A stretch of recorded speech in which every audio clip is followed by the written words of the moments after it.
Mes chers amis, bonjour. C'est Gerpi Lafaille, un de vos amis qui vous aime. À vous tous qui suivez cette vidéo, à vous tous qui êtes abonnés à cette chaîne, je vous rappelle que j'ai le grand plaisir de vous avoir comme ami. Bienvenue à la 52e vidéo où nous partageons ce sujet, nous et notre vie sur Terre. J'espère que cela vous fait plaisir d'écouter, de comprendre ces informations et qu'elles puissent vous être utiles pour une bonne orientation de vos décisions et de vos choix. Dans la vidéo précédente, on avait vu que le mal ne faisait pas partie du plan de Dieu sur la terre. Le mal ne faisait pas partie du monde que Dieu a créé sur la terre. Il n'a pas été prévu pour faire partie du fonctionnement de ce monde. Il n'a pas été prévu pour causer tous ces problèmes, tous ces dégâts dans la vie de l'homme sur la terre. Et si le mal existe sur la terre et gangrène la vie de l'homme, Dieu n'est pas responsable, car Dieu avait donné sa parole pour nous garder dans la dimension de bonheur et le bonheur parfait que Dieu a créé pour que nous vivions éternellement. Nous devions vivre éternellement dans un bonheur parfait que Dieu nous a placé par amour. Et la parole qui devait nous garder dans cette dimension de bonheur, la parole que nous trouvons dans Genèse chapitre 2 versets 16 et 17, où Dieu donna cet ordre à l'homme, à Adam: tu pourras manger de tous les arbres du jardin, mais tu ne mangeras pas de l'arbre de la connaissance du bien et du mal, car le jour où tu en mangeras, tu mourras. C'est cette parole qui devait le garder dans le bonheur parfait et tous ses descendants en jouiraient. Mais cette parole a été transgressée et séduits par l'ennemi. Ils ont mangé le fruit de l'arbre de la connaissance du bien et du mal. Et à cause de cela, la parole de Dieu est désintégrée. Alors, la vie de l'homme fonctionne sans aucun plan et le mal produit d'énormes dégâts. Cela produit le mal, cela résulte le mal sur la terre. Et le mal produit beaucoup de dégâts dans la vie de l'homme. Mais c'est l'homme qui est responsable de tout ça parce qu'il est victime, il souffre les conséquences de sa propre transgression et de son propre comportement, mauvais comportement à l'égard de la volonté de Dieu. Mais maintenant, après le péché, l'homme ne vit plus selon la volonté de Dieu, mais l'homme vit selon sa propre volonté. Alors que Dieu, dans sa préscience et dans sa toute puissance, il a donné une parole qui devait garder l'homme dans son plan éternellement. Mais une fois que cette parole est transgressée, alors il n'y a pas de plan. Et s'il n'y a pas de plan, l'homme cherche ce qui est plus facile, ce qui est plus doux, ce qui est plus agréable, ce qui apporte plus de plaisir en vivant selon sa propre volonté. Il vit selon ses propres désirs, selon sa propre manière d'interpréter la vie. Eh bien, il arrive que l'homme fait choix de l'autodestruction. Il fait choix de ce qui détruit sa propre vie. Donc, on a vu que l'homme est sorti en transgressant la parole de Dieu, il est sorti dans le plan de Dieu, mais aussi, il est sorti dans l'éternité pour entrer dans le temps. Il n'y avait pas un temps qui contrôlait avant. Ok? Il vivrait dans l'éternel présent, comme Dieu vit dans l'éternel présent. L'homme vivrait dans l'éternel présent, dans le bonheur parfait.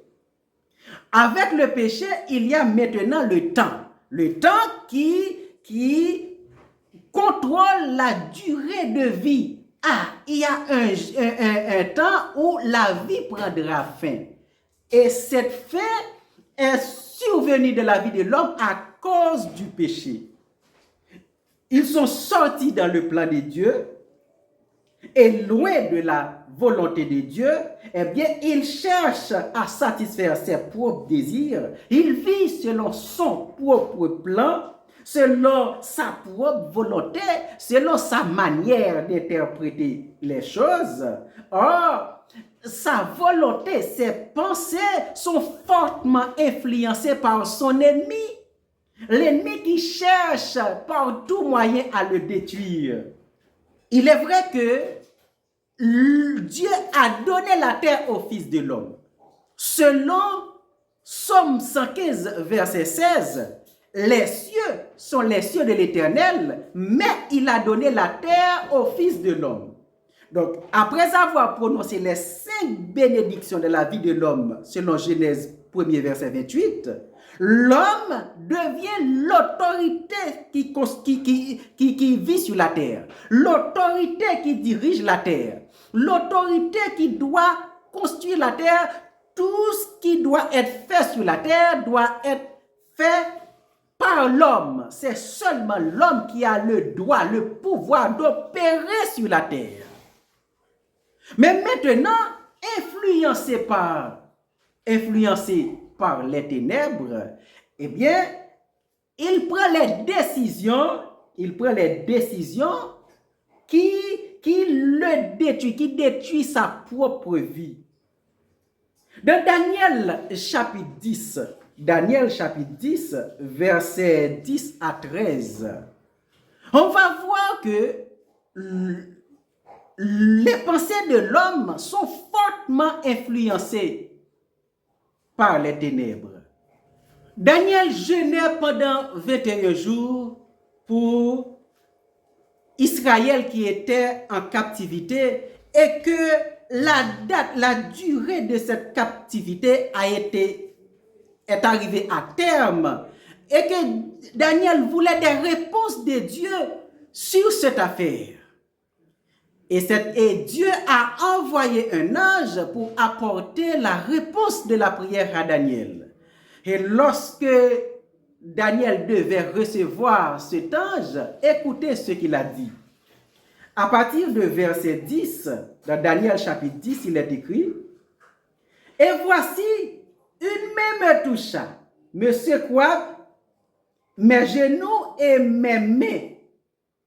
Puis il me dit, Daniel, homme bien-aimé, sois attentif aux paroles que je vais te dire et tiens ici debout à la place où tu es.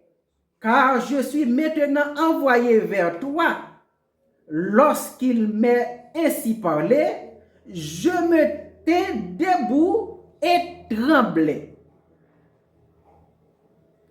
Je me tins debout en tremblant. Il me dit, Daniel, ne crains rien, car dès le premier jour où tu as eu à cœur de comprendre et de t'humilier devant ton Dieu, tes paroles ont été entendues. Et c'est à cause de tes paroles que je viens. Le chef du royaume de Perse m'a retenu, le chef du royaume de Perse m'a résisté 21 jours. Mais voici Michaël, l'un des principaux chefs, est venu à mon secours et je suis demeurait là auprès des rois de Perse. L'ange qui devait apporter la nouvelle à Daniel dit à Daniel, le chef du royaume de Perse m'a résisté pendant 21 jours. Mais de quel chef il parlait? Au moment où Daniel faisait ses prières, Médo-Perse était l'empire dominant sur la terre. Et le roi qui dirigeait, c'était Cyrus, et l'empire, c'était la Perse. Lorsque l'ange dit, le chef du royaume de Perse m'a résisté pendant 21 jours, mais où ça? C'était dans les airs. Ce chef du royaume de Perse, de qui il parlait? Est-ce que c'est du roi qu'il parlait? Non, il parlait d'un grand démon, un démon puissant qui se trouve dans les airs. Qui est venu à son secours? Mais c'est Michaël, l'un des principaux chefs d'Israël. Israël a un chef qui est dans les airs, un ange puissant, et le royaume de Perse a un chef qui se trouve aussi dans les airs. Mais pourtant, à Perse, il y a un roi, il y a un gouvernement, il y a des hommes, il y a une organisation gouvernementale.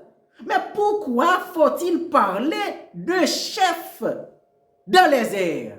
Eh bien, c'est parce que sur la terre, lorsque nous dirigeons, lorsque nous construisons, eh bien, nous dirigeons et construisons à partir de l'influence du surnaturel. Les êtres surnaturels influencent puissamment les pensées de l'homme. C'est pourquoi nos décisions, nos choix ne sont pas tout à fait originales, ne sont pas tout à fait d'origine humaine. Mais il y a un chef, il y a des autorités célestes qui influencent les pensées de l'homme. Pour ceux qui se soumettent au royaume des ténèbres, leurs pensées sont influencées par les démons. Et pour ceux qui se sont soumis au royaume de Dieu, leurs pensées sont influencées par l'Esprit de Dieu. Donc c'est ainsi que si l'homme est séparé de Dieu et qu'il choisit maintenant de vivre non selon la volonté de Dieu, non selon le plan de Dieu, mais plutôt selon son propre plan, ses propres désirs, selon sa propre manière d'interpréter les choses, alors ils vont vivre sous l'influence puissante des démons, sous l'influence puissante des ténèbres.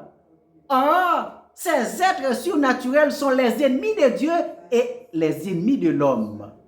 C'est pourquoi, alors, les décisions de l'homme sont les décisions qui sont contraires à la vérité, qui sont contraires à la volonté de Dieu. Alors, si l'homme maintenant ne vit plus selon la volonté de Dieu, mais selon sa propre volonté, eh bien, dans son immaturité, l'homme va choisir ce qui apporte plus de plaisir. L'homme va choisir ce qui est plus doux, ce qui est plus facile, ce qui est plus agréable à vivre sur la terre.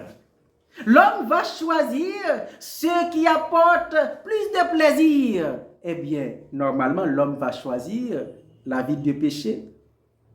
Parce que sur la terre, c'est la vie de péché qui est la plus douce, la plus agréable à vivre. C'est la vie de péché qui apporte plus de plaisir dans la vie de l'homme. Bien que les conséquences sont insupportables, les conséquences sont vraiment regrettables, sont vraiment destructrices.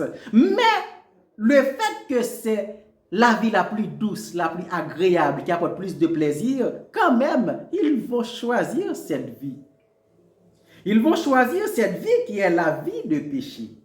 La vie de péché. Mais ils vont choisir la vie de péché sous l'influence des ténèbres. C'est pourquoi jusqu'à présent, comme on peut l'observer, l'homme vit comme bon lui semble.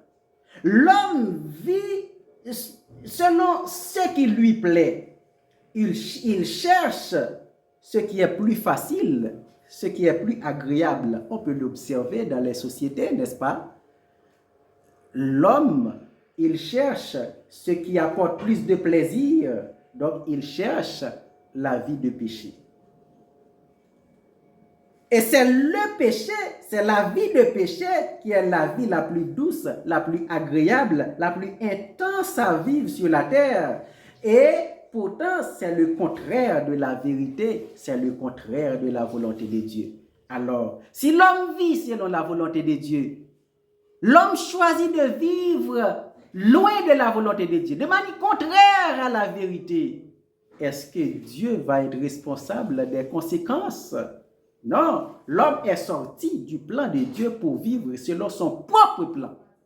Et en choisissant ce qui apporte plus de plaisir, en choisissant ce qui est plus facile, ils choisissent la vie de péché qui génère davantage des conséquences regrettables, qui gangrène sa vie, qui rend difficile et compliqué ses conditions de vie.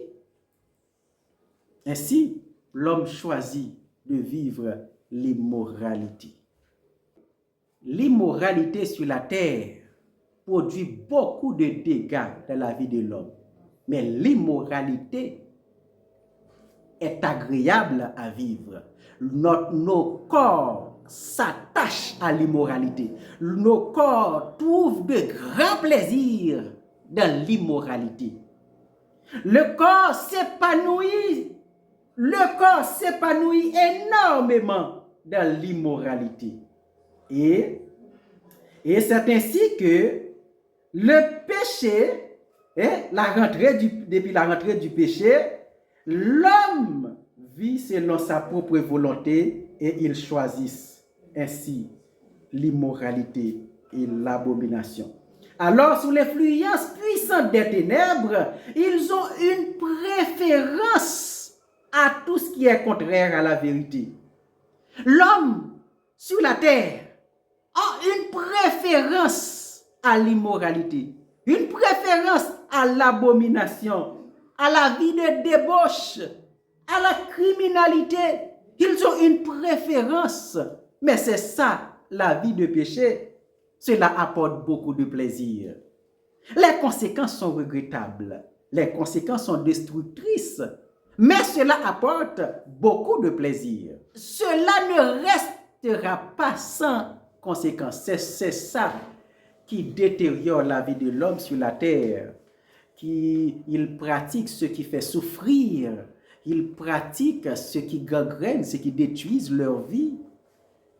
Dans la prochaine vidéo, on en parlera davantage sur les conséquences des choix de l'homme sur la terre. Éternel Dieu des cieux, je te remercie infiniment de nous avoir accordé la possibilité de partager ta parole à tous ceux qui sont dans l'ignorance. Sous leur ignorance, ils prennent des décisions qui détruisent leur vie. Ils prennent des mauvaises décisions. Merci de les permettre de prendre des décisions selon la parole, selon la vérité. Merci de nous permettre de partager ces paroles qui puissent les éclairer sur l'état de leur vie afin qu'ils prennent des décisions pour chercher ta volonté et pour que la vie soit triomphante pour eux éternellement. Au nom de Jésus, je te prie. Abonnez à la chaîne, partagez la vidéo, ajoutez un like. Et dans vos commentaires, faites part de vos appréciations et de vos questions. Et à bientôt. Que Dieu vous bénisse.